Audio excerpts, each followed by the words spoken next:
En avril 2011, une toute nouvelle salle de spectacle voyait le jour à Sherbrooke, ce qui veut dire que cette année, on fête les 15 ans de la Petite Boîte Noire. Je fermerai toutes les lumières de l'appartement. Philibert, d'abord, j'aimerais que tu me partages ton plus vieux souvenir de la Petite Boîte Noire. C'est quoi?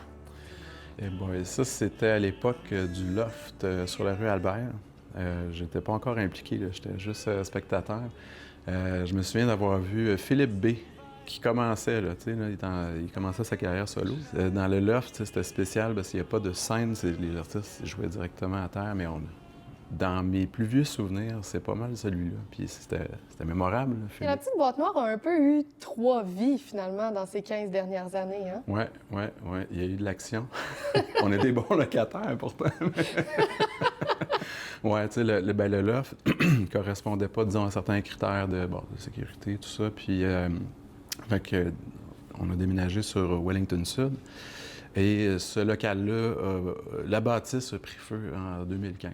J'imagine que c'est un souvenir assez marquant. Tu sais, premièrement, j'avais les meilleurs musiciens au Québec, là. C'était excitant, là. C'était un des gros shows, là. J'étais bien content, bien excité. Puis quand l'alarme d'incendie a parti, je trouvais ça un peu irritant. C'est drôle, ça m'a pas inquiété sur le coup, là.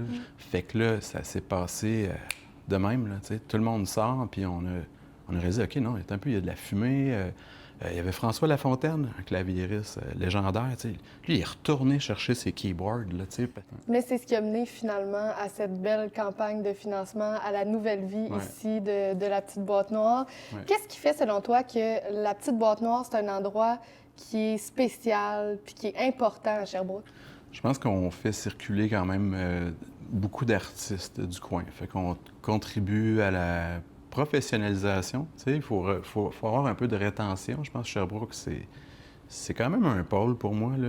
Un beau réseau d'artistes, c'est quasiment 99% francophone. Et il n'y a pas de cover ici, là. C'est pas des bandes hommages.